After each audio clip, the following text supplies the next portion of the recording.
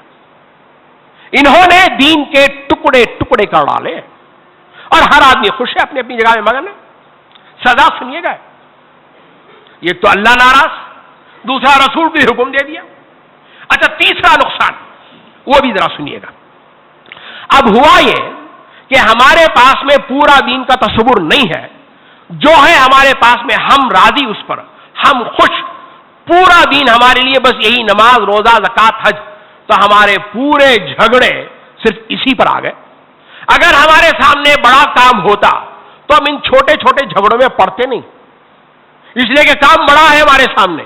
چونکہ ہمارے سامنے وہ بڑا کینوس نہیں ہے تو آج ہمارے پاس میں عقائد میں مسئلہ آ گیا صاحب کہ حضور زندہ ہیں کہ نہیں ہے، مردے سنتے ہیں کہ نہیں ہے، مردے سنتے ہیں کہ نہیں سنتے. عطا اللہ شاہ بخاری صاحب کے پاس مجھے ایک بات یاد آ گئی، وہ بھی رکھ دیتا ہوں سامنے ساتھ ایسے ہی. عطا اللہ شاہ بخاری صاحب وہ کہتے ہیں کہ خطابت ان پہ ختم ہو گئی تھی، بڑے اچھے خاصے محرر تھے. وہ ایک مرتبہ تقریر کر رہے تھے تو کسی نے مجمع میں سے ان کو چھیڑنے کے لیے سوال کیا، مولانا مردے سنتے ہیں کہ نہیں ہے؟ تو مولانا نے جواب دیا، بھائی مردے سنتے ہیں کہ نہیں سنتے یہ تو نہیں معلوم، لیکن میں زندوں کے سامنے 40 سال سے تقریر کر رہا ہوں، اب تک نہیں سنے. یہ ان کا جواب تھا. تو بہرحال یہ حال ہمارے اوپر بھی ہے، ایسا نہیں ہے. ذرا وسعت دلی کا مظاہرہ کریں گے تو یہ مثال ہم پہ بھی لگتی ہے. چلیے گا تیسرا، تو میں بتا رہا تھا آپ سے کہ دین کا چونکہ محدود تصور ہو گیا تو ہمارا پورا زور، پورا جھگڑا ان عبادات میں آ گیا. کسی کو عقیدے میں جھگڑا آ گیا، کسی کو عبادات میں میں نام نہیں دے رہا، آپ سب جانتے ہیں کہ کس کو عقیدے میں مسئلہ ہے، کس کو عبادات میں مسئلہ ہے. ہاتھ یہاں باندھنا ہے، آمین زور سے کہنا ہے، نہیں کہنا ہے، اس پہ ہمارا پورا زور آ گیا. نظام کسی کا چلے تو چلے، مسجد میں ہم سب برابر ہیں، لیکن باہر شادی بیاہ میں چلے تو چلے، بے پردگی عام ہے، فحاشی عام ہے، اس پر کسی کو فکر نہیں.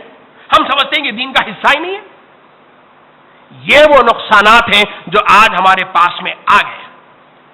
اللہ نے سورہ انعام ہی میں ایک مثال دی ہے، وہ مثال ہے آیت نمبر 136. میں مفہوم رکھ رہا ہوں. مشرکین جب کبھی فصل کٹ کر آتی تو ان کا جو انداز تھا بانٹنے کا، یہ اللہ کا حصہ اور یہ ہمارے اپنے معبودوں کا حصہ الگ الگ کر دیتے. اور اللہ کا تجزیہ اس پر یہ ہے کہ اللہ کو جو حصہ ہے وہ تو اللہ کو نہیں پہنچتا، وہ تو ان کے معبودوں ہی کو پہنچ جاتا ہے. اگر معبودوں میں سے کچھ حصہ اللہ کو آ گیا نا تو بڑے گھبرا جاتے کہ پتہ نہیں معبود ناراض ہو گئے تو مسئلہ کھڑا ہو جائے گا. اس پر معارف القرآن میں مفتی شفیع علیہ رحمہ کا تبصرہ، وہ فرماتے ہیں کہ یہ آیت بظاہر مشرکوں سے خطاب کرتی ہے مگر اس میں انذار ہے مسلمانوں کے لیے بھی.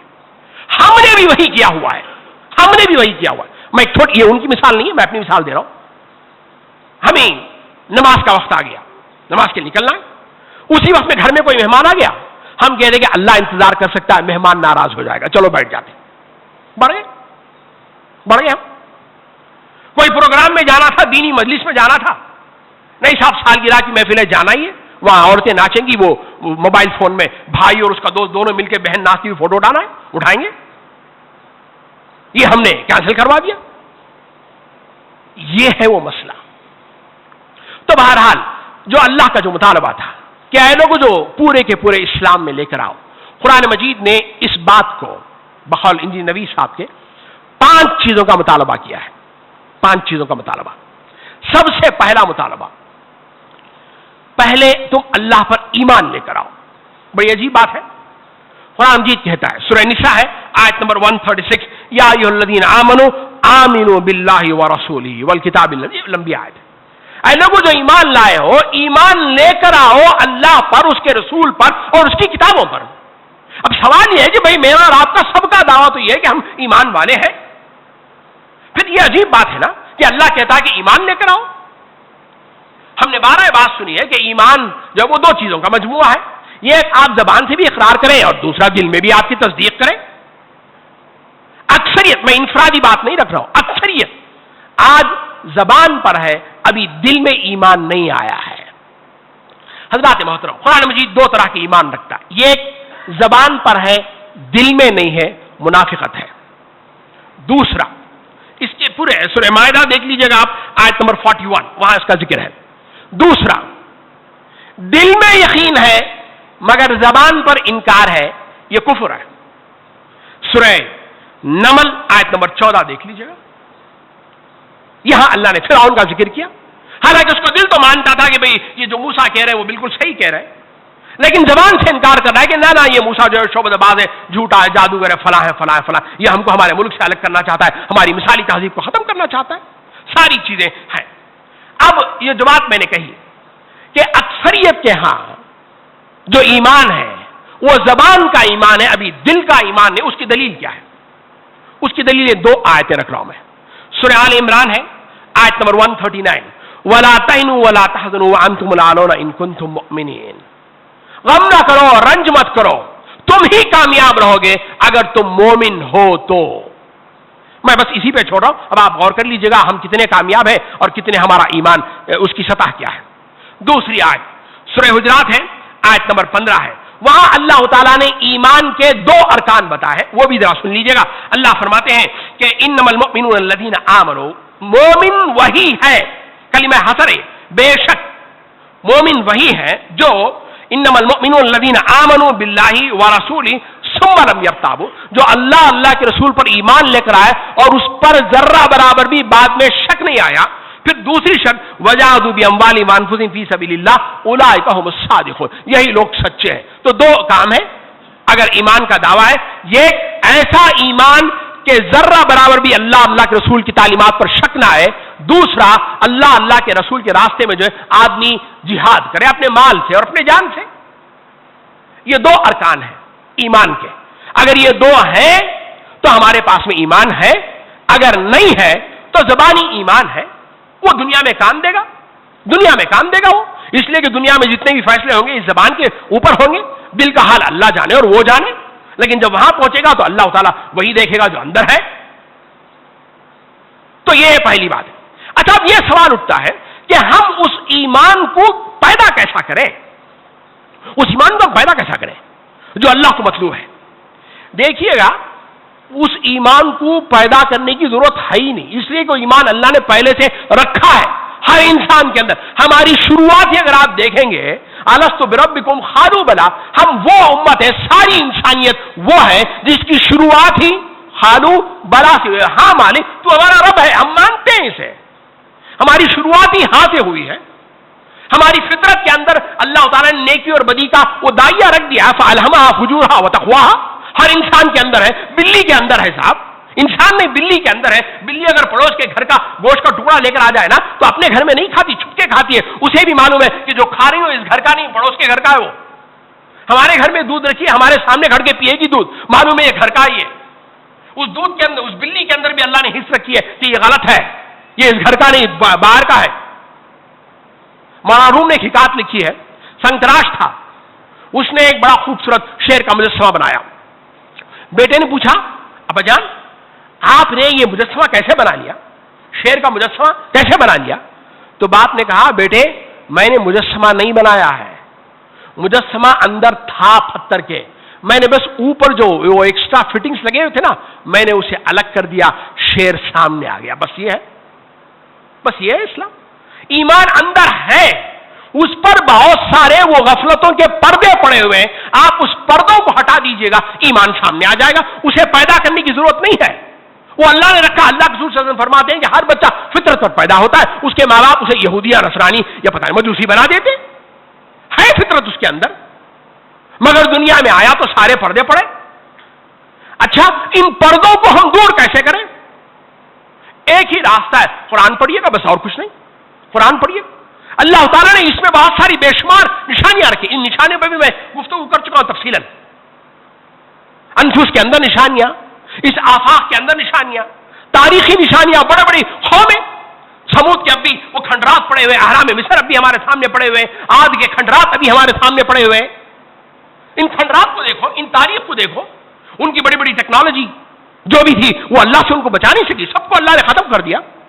اسی طرح سے یہ جو آفات، مصیبتیں، چھوٹی چھوٹی جو مشکلات، پریشانی آتی ہیں، یہ کیوں آتی ہیں؟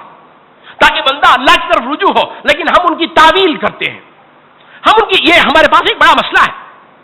ہمارے پاس میں زلزلہ آیا تو فوراً کسی صاحب نے مشورہ دیا بھائی